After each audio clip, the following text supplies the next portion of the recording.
Hey everybody, hope you're all doing well. I gotta send some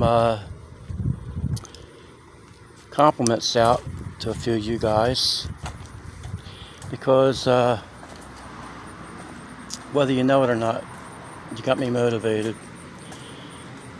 I was at work today and I was thinking about a lot of you guys on YouTube that are really getting things done. I've said it before and my hat's off to you. It got me thinking about my stuff, how I keep putting it aside. Sorry fellas, a lot of pollen out here I guess. Better without the gurgle, right guys? You guys are getting things done. I keep putting things off. And why? Because I have to work full time, just like you guys do. And I have work to do at home, just like you guys do. So, what am I saying about that? You guys have the same amount of stuff to do as I do, just different things. So, this is what I want to get running, everybody. You guys know. This is my truck. And it's very important to me to get this up and running. The car, you know about that. I'm waiting on some parts for the fuel tank. That shouldn't be forever, I hope. But I don't want to put my foot back in my mouth because I don't like soul food. So, the truck, it needs all kinds of work. But this stuff right here, guys, it doesn't bother me. For the first time in my life, I always liked shiny paint. This truck does not bother me like this. The only part that really bothers me, and it's funny because my son said the same thing, is this dent back here.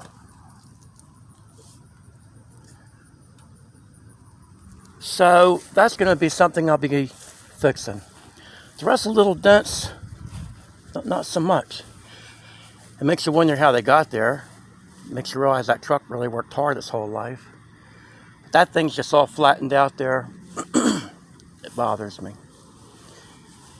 Say, well, Terry, why does that bother you when the rest of it don't? I don't know. It just bugs me, and it bugs my son. We were talking about it. He goes, that bothers me too. I was surprised. I thought he's like, I don't know why that bothers you, Dad, but he agreed with me. I'm going to show you what I'm doing, guys. Just to show you fellas that I mean what I say. I'm in here working on my stuff. I'm going to devote myself a little bit of time to get my own stuff down. If I don't do this and make a move, then it's never going to get done. So, it's 460 head, fellas. And I don't know if you guys remember, I did raise the port right here. Let me move this light out of the way. Hope you guys can see. I raised the port right here. Compared to that. Do you guys notice how these other ports go down and how I raised that one up? I can't tell where I'm holding this camera, guys. Hold on a minute. I'm going to make sure you guys can see what I'm talking about.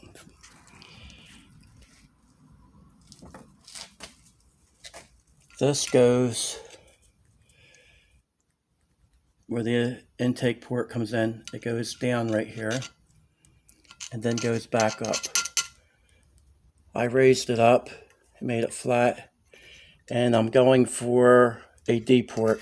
So I'm rounding the port. Can you see, fellas? I'm rounding the port like an arch instead of an oval. And then I'm flattening the roof, or the floor. Sorry, fellas. I'm looking at the roof here. I got thinking about that. The floor is going to be filled in. So I'm hoping that will help these heads. I think it's going to help them out. Let me turn around here. I'll tell you one thing, guys. The LS heads will spoil you when you go back and grab onto something like this here. And I don't know if you guys can see how the ports are from the factory. I hope you can see. It's got that lip right there. And then up here, I cut all this back and I'm leveling this in, putting a nice sweep on it right here. Exhaust, that's about what I'm going to wind up with the exhaust. I cut that back pretty good, and I watched the air move through this, and it goes out pretty good. I can't get it quite how I want it, as far as I like to put more pitch on it, but if I raise that up much more, I'm going to be going through on that casting, and I know I can tell how when I tap on it, I don't think there's a whole lot left to play with there. And it's not worth it, because what little bit I would pick up in power, I probably wouldn't say it, not with low compression. So I'll show you guys this. This is the engine. I cleaned it up some. $50 motor, guys. So if it runs fine and don't even go fast, should I be upset? It's a $50 engine. Well, I'm putting a cam in it and doing head work, so I want it to run as good as possible. But the pistons are down the hole on these engines. And unless I was to have it machined or take a straight board to it the old-fashioned way and do it by hand, which I'm not going to do, then I would help it if I got the compression up. But I got to bring the fun back into this. It has to get running. And if I don't stop my nonsense, worrying about every horsepower, then it's going to be sitting here forever. I want to have some fun with it. If I don't like it, I can always do it later, pull it back out, and bump the compression up, put pistons in it, or just look for another 1970 engine and do it that way, or put a stroker kit in it if it was that important to me. But I might play a game with you guys. Let me see if you guys could give me an idea. Now you see what I'm doing here. So with the work I'm doing here, guys, okay, and the exhaust is done, I was wondering what your guess might be. Well, how should we do this? Horsepower-wise, what do you think the motor would make horsepower-wise? It's going to have I'm going to mill the heads. I'm planning on milling the heads down, so we should bring the compression up a little bit.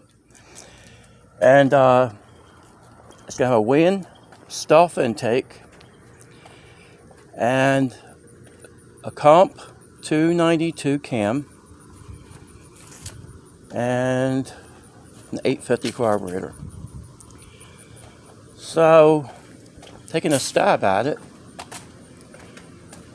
how much horsepower do you think it would have? Or, if you want to do it this way, I like this way better, fellas.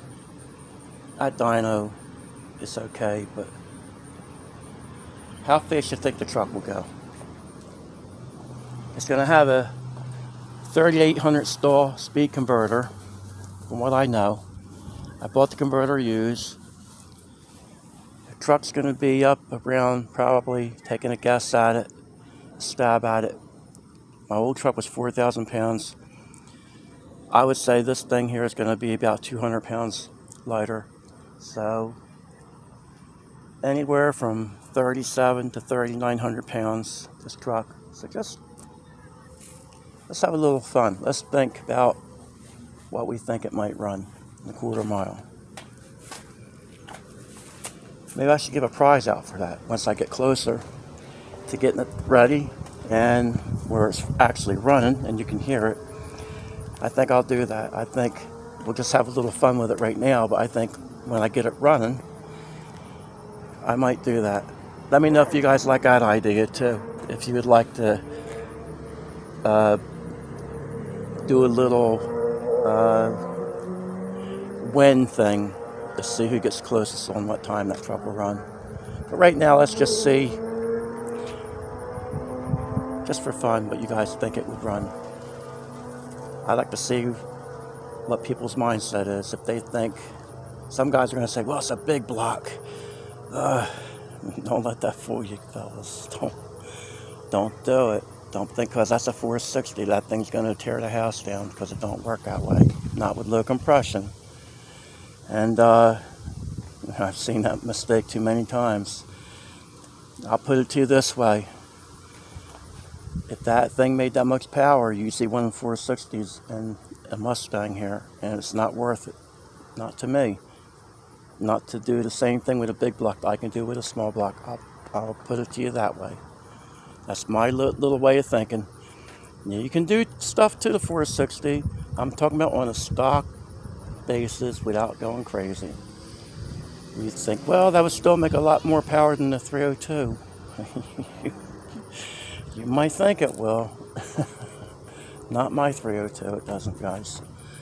Maybe within 50 horsepower, I'll bet you. So, anyway, let's have a little fun with that, guys.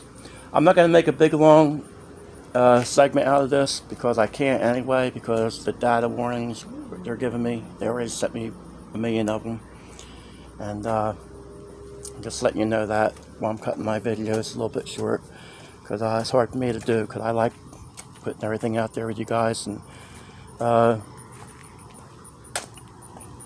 saying what I have to say. And it's just one of them things. I don't like to cut myself short on these segments, but every once in a while it might be better if I do that, because I say too much sometimes. But anyway, fellas, I'm going to show you guys this real quick before I go. I showed this car a while back. This is the coupe we bought. And in the segment that I showed you guys, it looked all dented up here. But I wanted to show you, it's really not. The car is actually straight. This is just a rust spot on the seam. But it's straight. The only reason I wanted to show you guys that, because I asked you fellas what you would do with this car, if it'd be a race car or restored. And the easiest thing to do is to make a race car out of something that's beat up. But this car is actually straight, believe it or not. So it was misleading.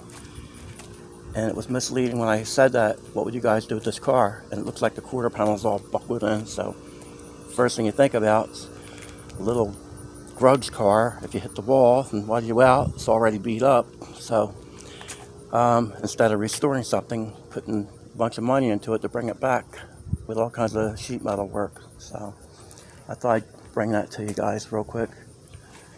But one more thing I want to discuss, fellas, before I go, is this.